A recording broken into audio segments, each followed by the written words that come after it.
I'm with my family in the well-lit living room. We're talking and laughing and having a great time. Mom pauses and looks at me. "It's time to take your medicine." I walk into the adjacent kitchen and reach into the medicine cabinet. I open the lid and take the pill, and something on the bottle catches my eye. The bottle reads, "May cause window stalking." I drop the bottle and look out into the dark night through the sliding glass door leading out the back of the kitchen. There's a man outside, smiling. He isn't moving, he isn't blinking, just smiling. I try to scream, but I can't. The pill is stuck in my throat. The man just keeps smiling.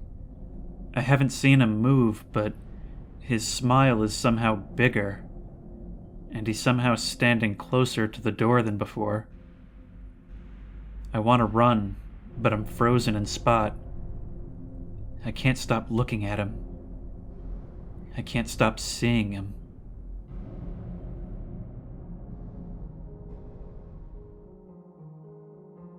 That was an excerpt from a nightmare shared by a user on 4chan's X board. It's a scenario that, on its surface, doesn't seem to connect to any real fears, like being chased by a killer. It's not a situation that would ever occur in real life, and it doesn't really even make much sense. And yet, on reading this account, you just kind of get it. And you can feel the fear of the storyteller, even as nothing much is really happening. What this is pure emotion, with its so-called narrative driven by stream of consciousness.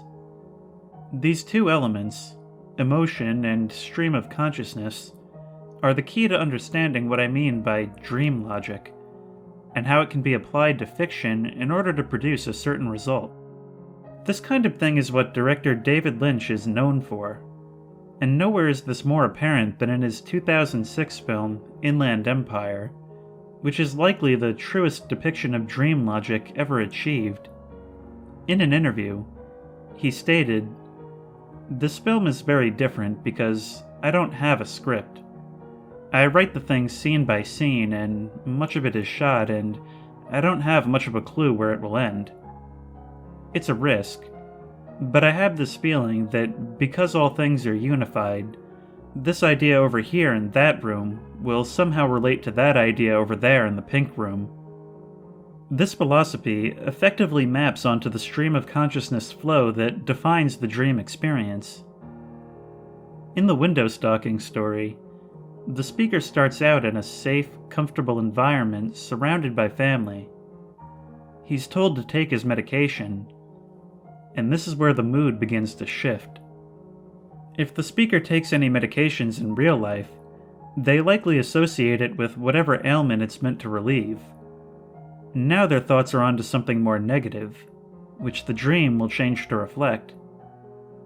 On the bottle, he reads the words, "May cause window stalking," a seemingly unconnected thought, which incorporates itself as soon as it's processed in the form of the smiling man.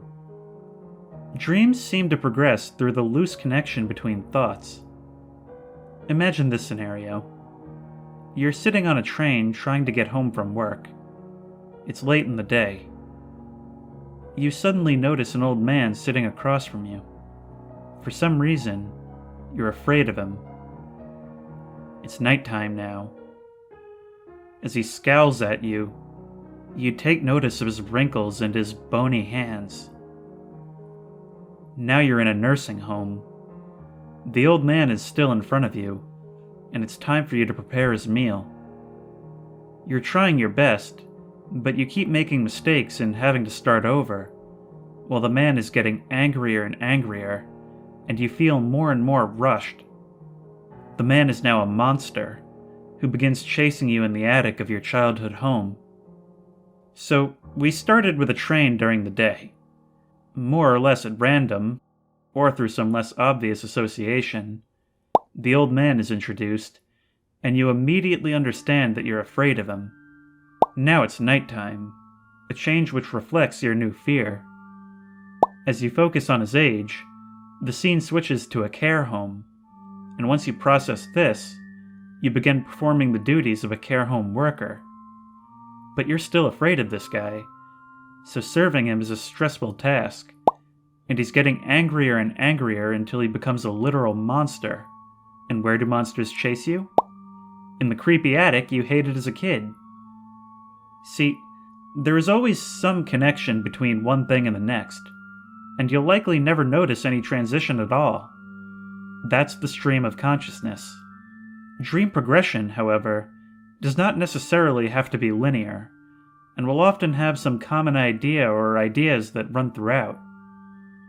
In our example, the old man, and the fear of him, are always present, even as they take different forms. Inland Empire features several recurring images and ideas. While the scenarios, locations, and even the role of the protagonist are constantly changing, it will often cut back to scenes taking place in this one apartment. There are repeated references to murder and the passage of time, and all throughout, there are characters speaking Polish, scenes taking place in Poland, mentions of traveling to Poland, and more. While these ideas never seem to reach any kind of conclusion, they're present enough to give the impression that there is some kind of greater point here. Though, as is typical for David Lynch, whether or not there actually is one is the subject of much debate. The key thing to remember here is that a dream responds to the thoughts of the dreamer. After all, a dream essentially is the thoughts of the dreamer, and so any standout thought or change in mood will guide the events of the dream itself. So, in fiction, you don't necessarily need a concrete reason for a change in tone. As long as the change feels appropriate and has some connection to what happened before, the audience won't need to question how we got here. This isn't at all to say that most things should be as disjointed as Inland Empire. Far from it. I'm only saying that, in a less grounded narrative, beats speak louder than words. Silent Hill 2 seems to operate in this way.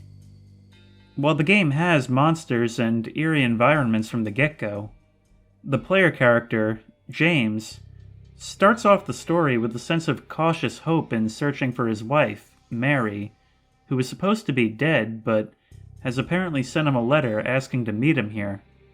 Along the way, he meets several relatively normal characters that he feels safe around, and the monsters are hardly a threat.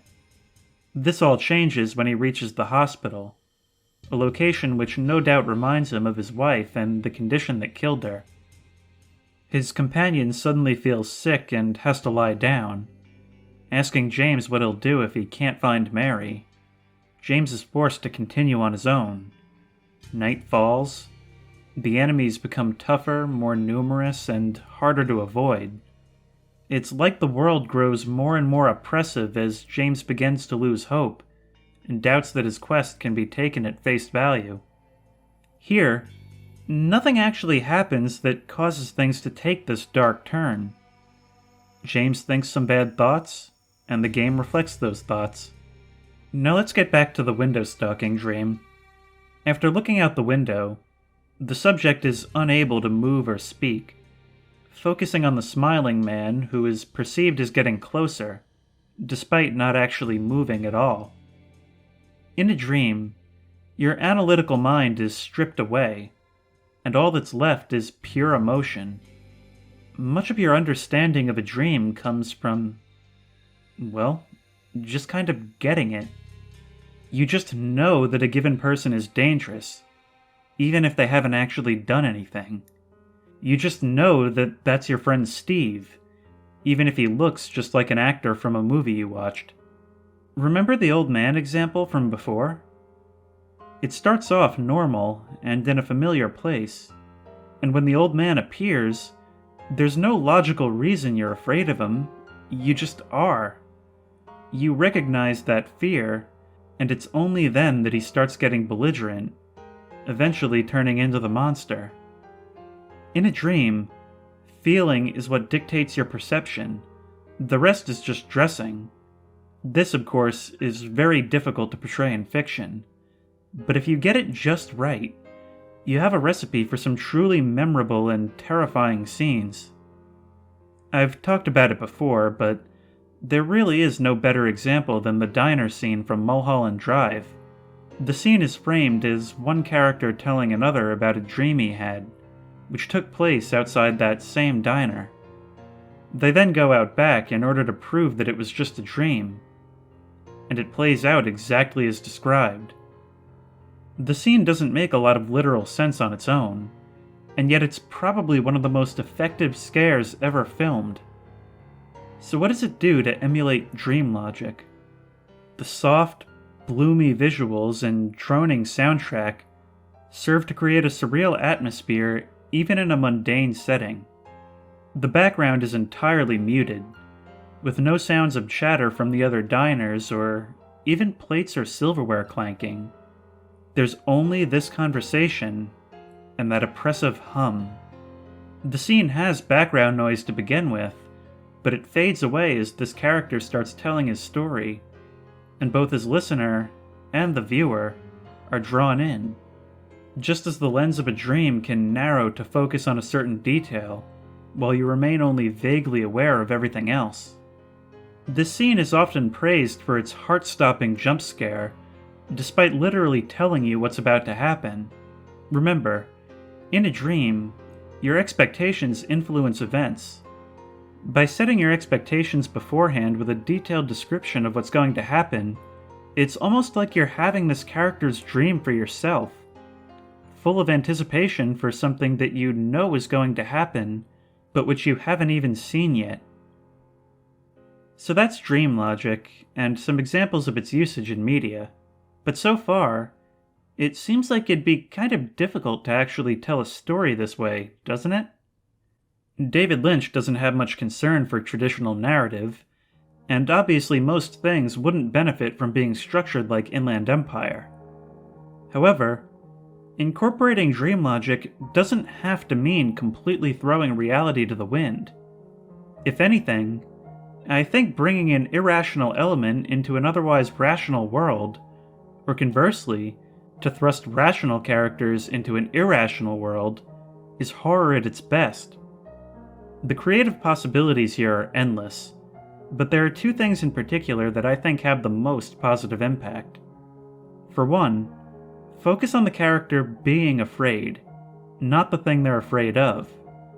By emphasizing their reaction, you don't have to rely on the audience to be afraid of what's happening, as that can be highly subjective. Focusing on the character can cause a more empathetic reaction in the viewer, which can cause the scare to land that much better, as the infamous scene from Signs readily proves. It's frequently mentioned as one of the scariest scenes ever, and I guarantee it's not for the visual. In a dream, literally anything can be a source of pure terror, and fiction is no different. It's all in the presentation. Secondly, forgo the use of traditional pacing and camera angles. Hollywood movies generally want to keep a certain pace so as to make the most of their runtime, and plan their shots in order to most clearly communicate what's going on. By contrast, Lynch's films often use very long takes with wider angles, which allow you to really study the scene and take it in, letting you immerse yourself in the feeling of the scene rather than thinking critically about how it will affect the plot or what's going to happen next. Finally, and by far most importantly, don't worry so much about explaining things. I find a lot of horror movies, particularly American ones, are often far too grounded for their own good. They often seem to feel a need to explain the threat, to have it all make sense by the end, lest the audience find it too unrealistic.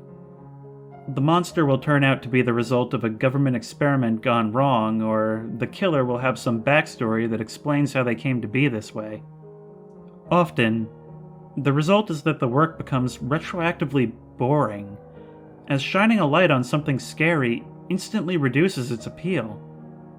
When you unground yourself in telling your story, and allow a nightmare to exist purely for its own sake, you open up a whole new world of creativity and opportunities that you'd never be able to explore by limiting yourself to simple reality.